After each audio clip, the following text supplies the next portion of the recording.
and G2's victorious man in the mid lane.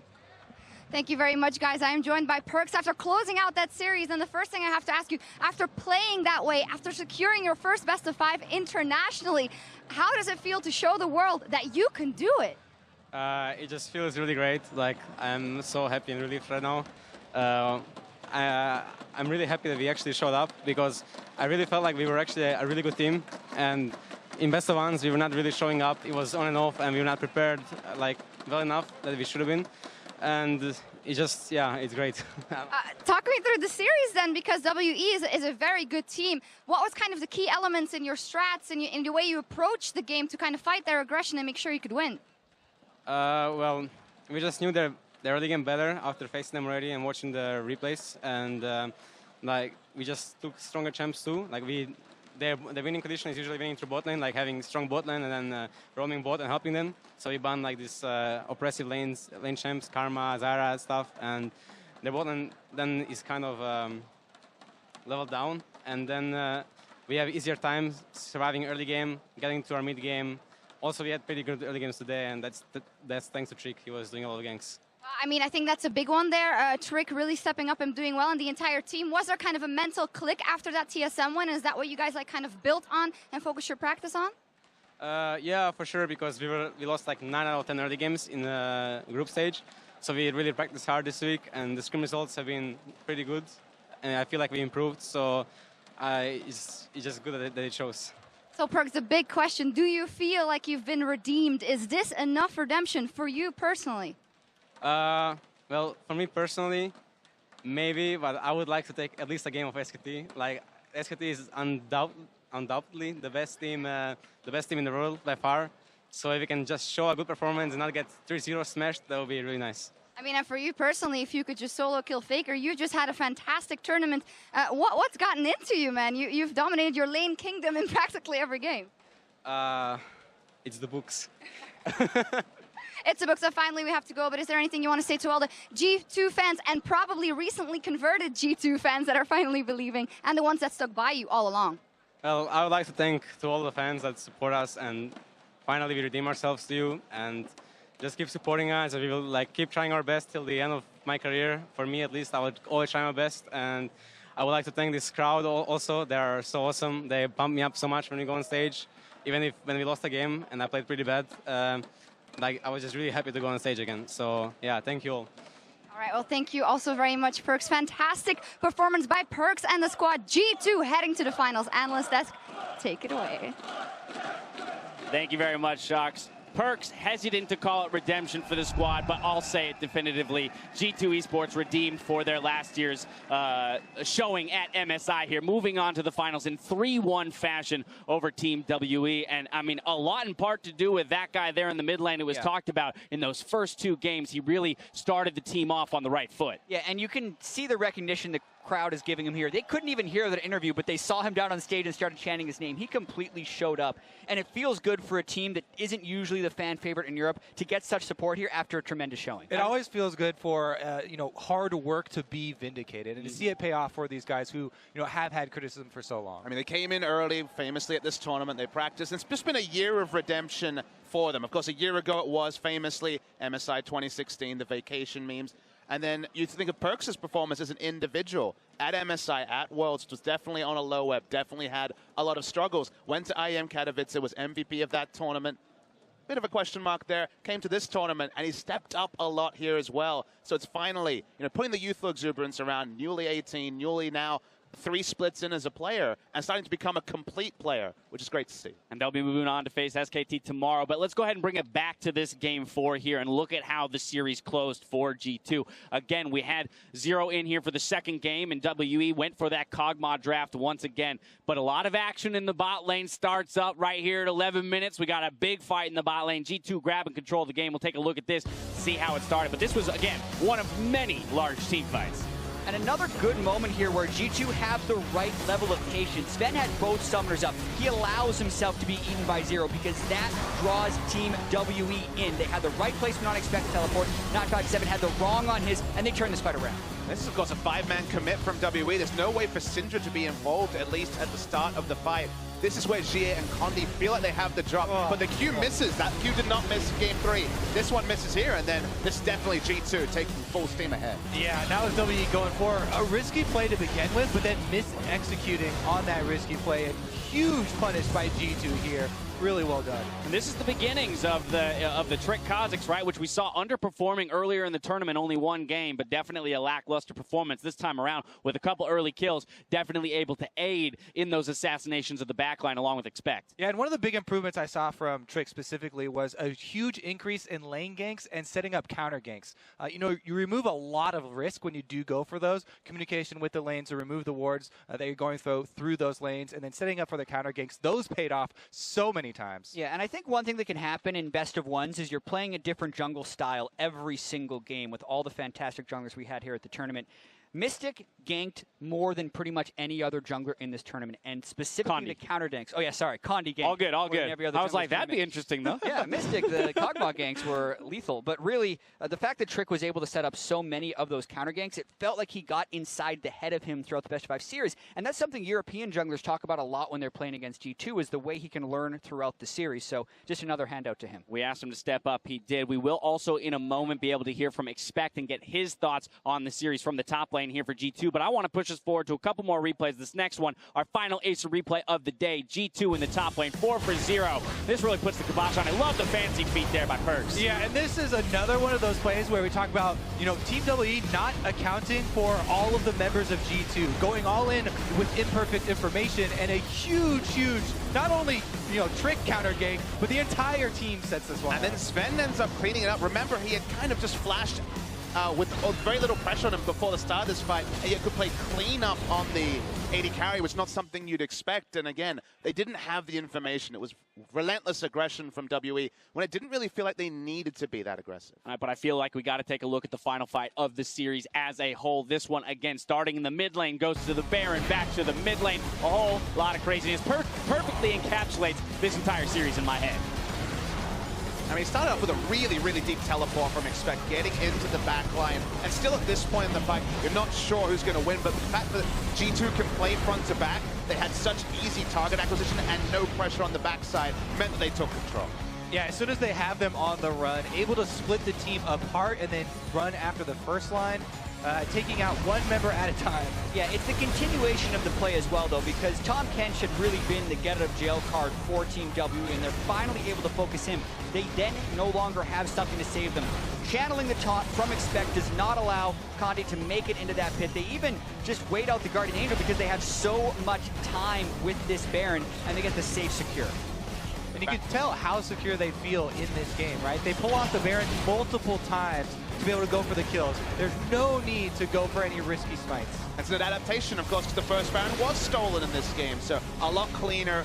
Executions, wards, and all the brushes. They knew exactly when Lee Sin was coming in, and they just bulldozed down the mid lane, this time with Baron, this time with 5 members, and WE had no answer. And while the theme of best of fives is adaptation, let's talk about a player who adapted it. You already hit it a little bit, Jad. Trick going to receive player of the series for this one, mainly for exactly as we asked for. Him coming in, showing us a different champion, bringing that Olaf back in the pool, then pulling the bans later on after a couple good carry games on that Olaf. And that's why the redemption storyline for so many of these players continues, and it's in a different form because Trick's first week was subpar. It was something that was scrutinized by everyone. Anyone, whether you're a lay analyst or someone, a team analyst, you saw Trick underperforming. We need to see something new, and he begun with the Olaf pick, which is something that we didn't see in week 1. Yeah, very few people pulling out the Olaf aside from Peanut playing it a couple of games, and then also drawing Ivern bans and then still succeeding on the Kazakhs. That's just not sentences we thought we would be saying after the group stage and the way Trick was playing, but several clutch moments for Trick throughout the series. Yeah, weird to say that a team's top underperformer from a group stage would become their MVP in a sense moving into the bracket stage, but he's done just that. Of course, if we look ahead, he's going to have to continue with that consistency up against the likes of Peanut, right? Another jungler who will not let you breathe for a moment on the Rift. Oh yeah, things get much more difficult as we move forward, and these guys definitely have a big task ahead of them. We'll give them tonight, though, to celebrate, long live the kings of Europe.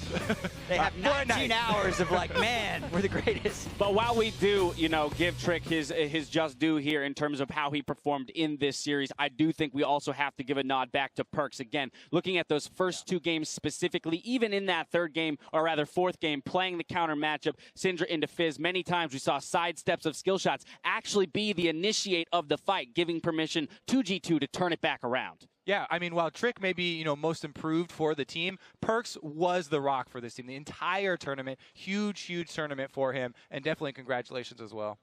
Yeah, I really loved the way, even when he was behind, he was still able to be relevant in team fights, oftentimes flanking on Syndra. Extremely close second for player of the series to me is Perks. Absolutely. Now, with their win, G2 Esports have earned their spot in the finals versus SK Telecom T1. That will decide who walks away the 2017 Midseason Invitational champion. Now, I know, Kobe, you want to give them the night to celebrate, but we got to talk about the series 3-1. just a little bit. Oh, they already ended it. Perfect. All of their series, they win 3-1. I knew it was scripted. It definitely is, right? I mean, let's be real, though. They did win in 3-1. I think it will also be a boon to their confidence, though, to have taken the loss, know that they can rebound, right? We always talk about how important that is, reacting to losses. They didn't let this one throw them. They come back and win game 4. Those are seeds, by the way. Everyone calm down. Number 1 seed, number 3 seed. Relax. Right. Absolutely. All right, but let's talk about the lane matchups maybe across the board while we have time. Still trying to set up for that interview with Expect, so we do have the time. Let's start in the top lane with Expect then. Once again, you got Expect versus 957. Expect versus Huni. Very different monster. I mean, even the bans will be interesting. Because remember, there was a lot of Fiora bans against Expect this series. Not something we expected, something that he's played, but certainly not something you would necessarily respect him for. So you have to imagine there may be more Fiora bans, but they might actually have to come from the G2 side, because Flash Wolves felt like they had to ban Fiora every game. Yeah, and the insane thing about playing against SKT is you match up almost every lane, any position, and SKT is going to come out on top. Right. The one place where G2, I feel like, might be able to compete with SKT would be in the draft phase, right? We know SKT is incredibly versatile, but I thought Young Bucks drafts today were far better than Ohms from WE. And if they can find some type of edge, build on the momentum, right?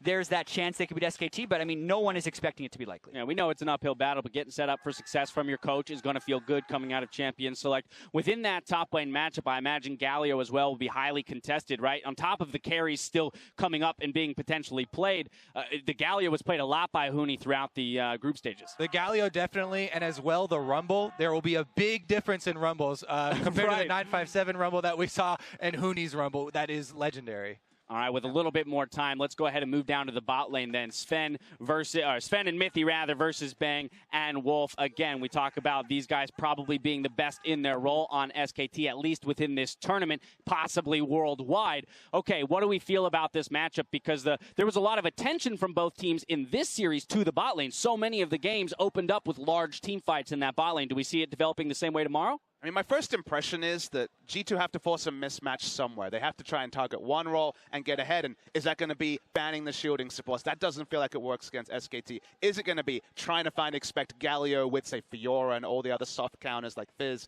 banned away? So I feel like they can't really target the bot lane because SKT has so much flexibility in that role. Yeah, I mean, we got to see against Flash Wolves, they clearly wanted to try and get kills early on Bang and Wolf, and that ended up backfiring. I feel like the way Sven and Mithy play the lane isn't to dominate, it is to win or to scale. And that's actually something I think they could be able to do against Bang & Wolf, and then it would become about how they play the map. Yeah, and one of the big ways that Sven and Mithy got ahead in this one, in addition to the Thresh and being able to go for playmaking supports like that, was to have Trick with these lane ganks and constant pressure on keeping up wards in the side brush. Also, can we acknowledge in the loss that they sustained, Mithy in 2 of those final team fights getting clutch flays. One to keep the Shen flash taunt out, and then the other, the flash flay to get Shen back in for the shutdown. Now, of course, didn't net the win, but just again, mechanical prowess from all these players. It's good to see them, again, kind of shirk this kind of aura around them that they had failed internationally before, and now they're stepping up and performing individually. A lot of confidence in this squad. Yeah, Mithy as well slumped early on in the spring split, so to come in and make a lot of big plays on the international stage like this,